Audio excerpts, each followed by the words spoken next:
Joy, Stevie Wonder saya juga nggak tahu. Pokoknya semua lagu saya nggak tahu. Taunya cuma Moby Mesak, Panji Pondak, Rinto Arahap. Jadi semua request itu saya kumpulin. Sampai petugas kafenya itu bingung, yang mas-mas yang waiters dan segala macam tuh, Mas buat apa sih? Nggak, saya perlu gitu. Saya kumpulin. Nah besoknya kan saya waktu itu nyanyi masih seminggu sekali gitu. Besoknya saya punya waktu 5 hari nih buat nyiapin diri. Besoknya saya nyari kira-kira penyanyi yang bawain lagu-lagu yang ini nih. Jadi saya datang, saya request ke mereka lagu yang orang request ke saya. Jadi ini cara cerdas nih, hemat tapi cerdas. Cerdas ya Pak. Jadi mereka nyanyi, udah saya dengerin, oh lagunya yang ini, saya pernah denger cuma saya nggak tahu itu lagu itu gitu. Jadi pulang saya pelajarin, karena waktu itu internet juga bukan barang murah buat saya.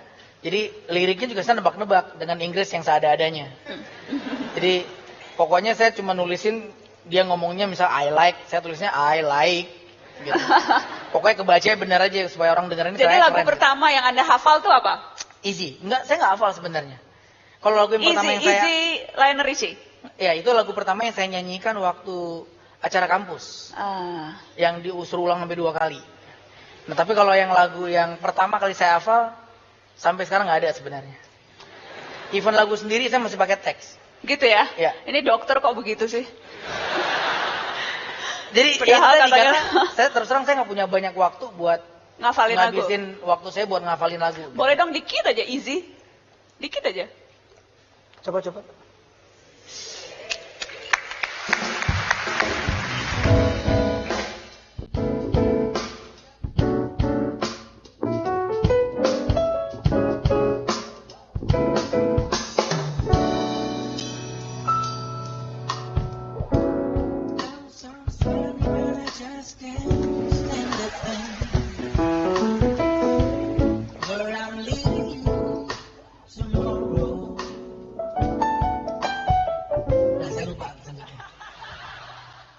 Memang hanya sedikit. Bicara soal kerja, Ibu Susi kayaknya menikmati sekali. Ibu bisa main musik nggak? Saya senang sekali. Senang sekali. Saya senang nari. Bu Susi nggak mungkin teman musik. Kenapa? Soalnya nggak pernah ngundang saya nyanyi sih. Waktunya nggak ada untuk duduk undang Bapak nyanyi. But next time come to my office. Yes. Next time come to Ibu Jemput, Susi's Ibu. office. Jemput boleh. Jadi Ibu tidak bisa main instrumen tapi menikmati musik. Menikmati musik, saya suka nari. Oh, suka nari, Bu? Kan dari kecil harus nari, di keluarga harus nari. Wah, ditantang nari, Bu. Apa perlu back sound di sini? nanti tambah sore kita minta Bu Susi nari. Bicara soal tadi kerja keras, dan saya tahu semuanya mementingkan pendidikan. Ibu Susi tadi Ibu di awal bilang menjadi kontroversi karena jadi menteri tetapi hanya bermodalkan ijazah SMP. Iya.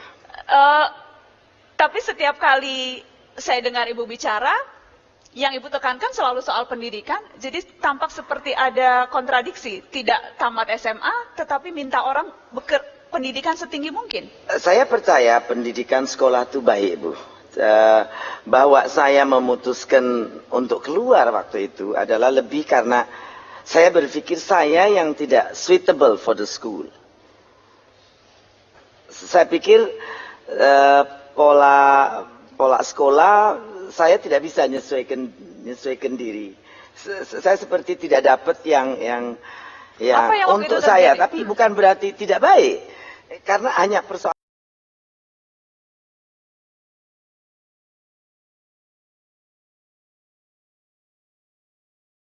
Jadi, tapi untuk adik-adik saya rasa itu adalah hal yang baik karena saya mau tanya, kalau saya ngelamar ke Metro TV dengan ijazah saya SMP, jadi apa di Metro TV?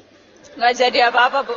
Nah, at least SMA kan? Ya, at least SMA. Jadi memang sekolah harus, mau tidak mau. Kalau tidak ya, Anda harus bekerja seperti saya misalnya. Contoh, Mbak Berani. Nah, persoalannya kadang-kadang kan di kultur norma kita, itu kan tidak bisa. Tidak semua bisa. Nah, kalau tidak kan repot. Nah, saya pikir sekolah baik dan pendidikan di rumah juga sangat baik. Hanya saya memang waktu itu, Bapak orang tua banyak memberi saya buku-buku untuk dibaca.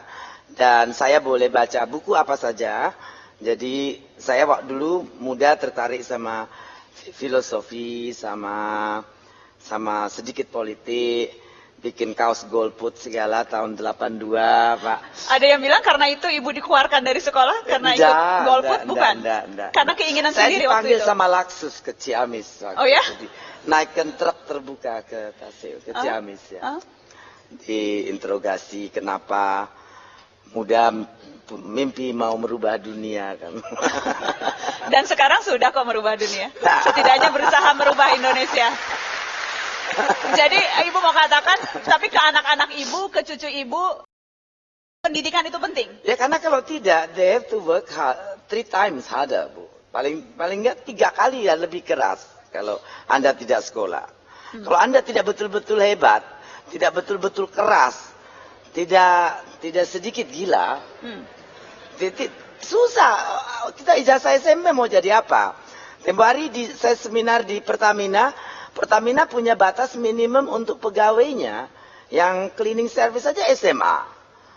Nah, kalau ijazah cuma SMP mau jadi apa? Mau jadi Menteri Kelautan dan Perikanan. Nggak boleh. Saya minta komentar Pak Dahlan. Kalau kita bicara pendidikan, dan Anda sependapat dengan Bu Susi, kalau tidak ada punya pendidikan harus berjuang jauh lebih keras? Ya, saya kira betul. Saya setuju bahwa orang harus punya pendidikan tinggi, karena itu tadi konsekuensinya persaingan ini semakin berat, sehingga siapa sekarang orang mau kerja, Bu Susi tadi sampaikan 3 kali lebih berat. Misalnya mulai kerja jam 7 pagi, nanti baru pulang jam 1 malam, jam 2 malam, tiap hari, tidak ada Sabtu, tidak ada Minggu. Itu gaya kerja Dahlanis kan itu? Ya, itu kan. Pak Dahlan, Anda sempat katakan ada 3 hal yang akan paling penting, yang menurut Anda yang akan bisa mengubah Indonesia? Yang tadi kita bicarakan di... Oh enggak mengubah Indonesia. Maksud saya begini, setelah saya tidak jadi menteri, itu kan saya mau kemana ya begitu.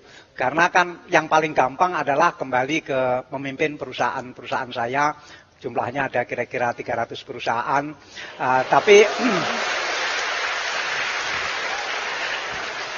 Tetapi kan saya sudah 8 tahun tidak ngurusi perusahaan itu sejak sakit dan sejak di pemerintahan. Dan selama 8 tahun saya yang kedua di mana-mana saya kampanye bahwa untuk bisa maju termasuk negara.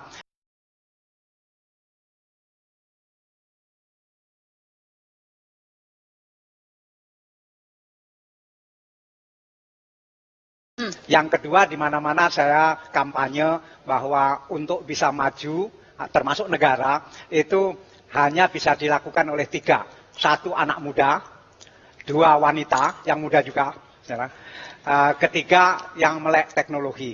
Yes. Nah sekarang perusahaan saya itu dipimpin oleh anak-anak muda, pemimpin tertingginya saja baru 37 tahun. Dan kalau saya kembali ke Jawa Pos berarti saya tidak konsekuen dengan yang saya ucapkan. Dan lagi selama dipegang anak muda itu lebih maju dari waktu saya pegang dulu. Jadi ya sudahlah, saya tidak usah kembali ke Jawa Pos. Tapi mau ngapain, kan sudah nggak jadi menteri lagi, sudah biasa sibuknya kayak begitu. Nah, pilihan terbaik adalah kalau saya berbisnis di luar Jawa Pos. Karena kemampuan ada, passion terutama ada, modal juga ada, network ada. Jadi Anda memulai bisnis baru, Pak? Tapi ada hambatan besar untuk berbisnis karena saya pernah berjanji 8 tahun yang lalu ketika baru sembuh dari sakit, saya tidak akan bisnis lagi. Karena kalau saya bisnis lagi seperti tidak mensyukuri nikmat yang saya bisa umur panjang.